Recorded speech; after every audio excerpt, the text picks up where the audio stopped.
Well, good evening to you. It's Sunday evening.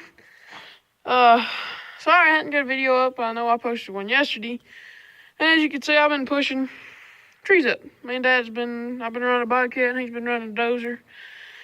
And that's why the truck's hooking up the fuel tank. But, anyways, on past that, happy Thanksgiving, everybody. I know it's a little bit late of a video, but I've just been busy. I just got back from, Thanksgiving party just a few minutes ago. We left after church and went to a Thanksgiving meal with some of my mom's on her side of the family. Went and had a Thanksgiving meal with them. But I got a little bit of a surprise. Here, I'll bring y'all around. We got us a bush hog. A brand new HX15. Now, as you can see, we used it. I bush hogged a good bit with it the other day, bush hogged in the orchard and stuff. But my dad sold our old one. I started YouTube right after we sold it, so y'all didn't get to see it. But we had another one that was a bush hog brand, and it wasn't the slope deck design like this one is, and it was starting to rust out. So we sold it. We kept it for 5 years, and we got our money back out of it. We actually made a little money on it, so we was actually really happy we sold it. And had a friend that told us he could buy us one for $6,000 back, a slope deck. Well, it's been 2 years and that hadn't happened. So my dad, he went up to the John Deere dealership up here in town, which is Tri-Green, and they had two used ones of a HX15 because he didn't want the LX or I can't remember the other one, but he wanted the HX15, which is the heavier duty one. And they had two up there. They had one that was a 2010, and they wanted $12,500 for it. And Dad said, well, how much is a new one? And he said $15,900. And Dad said, well, since I can get what I want with it, he's just going to buy a HX15 brand spanking new.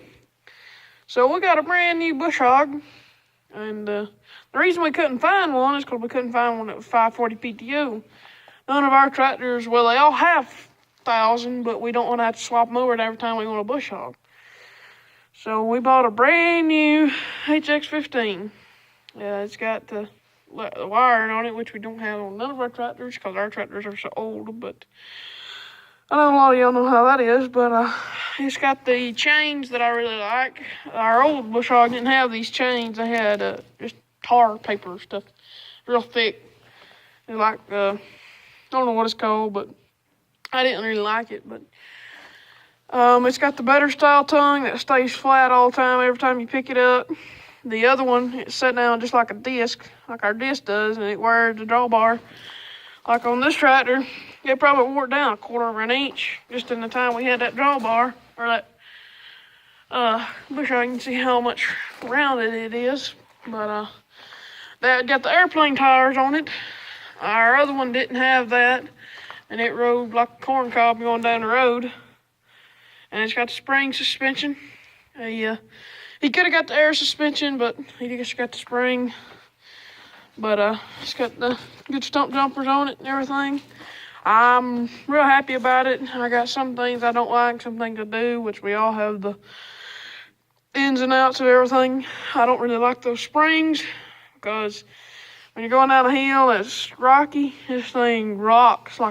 It just rocks awful and it's scary about how death. When I was pulling off the trailer, and that side over there got a little more heavy on it. That thing was rocking bad. But anyway, so we got us a new bush hog, and hopefully I'll get some footage of that. And the reason I haven't, I just haven't. That tractor right there is 65 horsepower. It's the 3230 case. And trust me, it does not like it. This thing, it won't pull it in thick stuff. If you're just clipping, it'll pull it fine.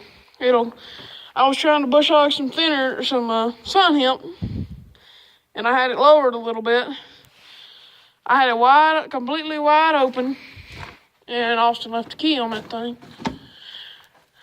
I had it completely wide open, And I went about 10 feet and it pulled it down to 1,500 RPMs. So, that don't tell you something, but that's why we got to put it on this 3040. And the reason it ain't on it is Dad getting new couplers for it. And of course, you know, man, it's an old tractor. You know, we can't find the right parts, but got an update for you on the Massey. As you can see, both fenders are pulled off and the wheels are back on. This thing has been going through, each side has been going through, put new brakes in. This side we went through and put a bunch of new stuff that this side we didn't. Just because this side needed it. And that side was running dry and that side was running in oil, which is the reason we took that apart in the first place. But I have good brakes. Now, I have really good brakes. And we think we found out the reason that the lift wasn't working right, and we got the pipe. But the standpipe goes down to the pump down here. It had the O-rings blew off of it. So, got to get new them. And you see, we've been working at steering wheel, and we got this back together. Yay! Finally, I got power steering. But I'm going to see if I can't find a new bolt for this right here. It's loose. We're going to order a new piece right here.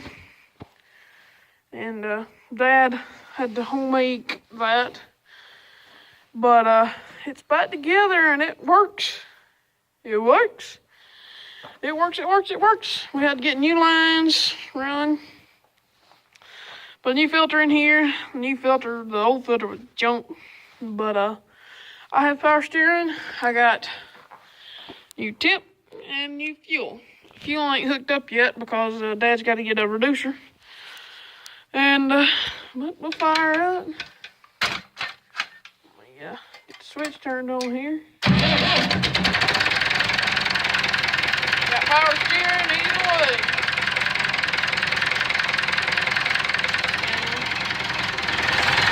It's easy as pie. But I got power steering now. And it does it on hard ground.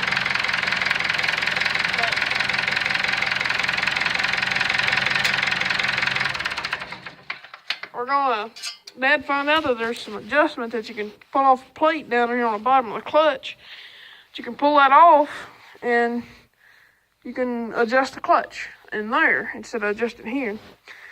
So, because it's not slipping, it's just not letting anything go in gear. It's just not doing like it's supposed to. So, we're gonna check that out, and I gotta get the lift arm put back on it. And then when we go to Savannah, we go by a ASC farm supply place, and they have a bunch of stuff, and I need a category 2 on this end for the lift arm, and I need a category 1 on this end. So they should have the third arm, so I'm gonna go get that, because I can't just use a category 1 third arm, because the pin ain't stout enough for what I want. But and the Tractor Supply around here don't have them. But the lift ain't hooked up, so it stays down all the time. But still ain't got all the tools put up, you know. And I had some good high wall or thick wall impact sockets. You see that sucker right there? That blooming impact that's sitting right over yonder that's wore out broke my stinking socket. And those are the thick wall, the good ones. That drove me up the wall, but y'all know how that is. But you can see the McCormick sitting back here. We're having electrical problems with it, but I think we got it worked out. It's really nothing major after we found out the problem. But yeah. So guys, I hope you enjoyed the video, and like I said, happy Thanksgiving. Hope you had a good one. I know I sure did, and I'm really stuffed. But anyways, guys, thanks for watching. Please comment, like, and subscribe. And if you would, share. But anyways, guys, thanks for watching. Catch y'all on the next one.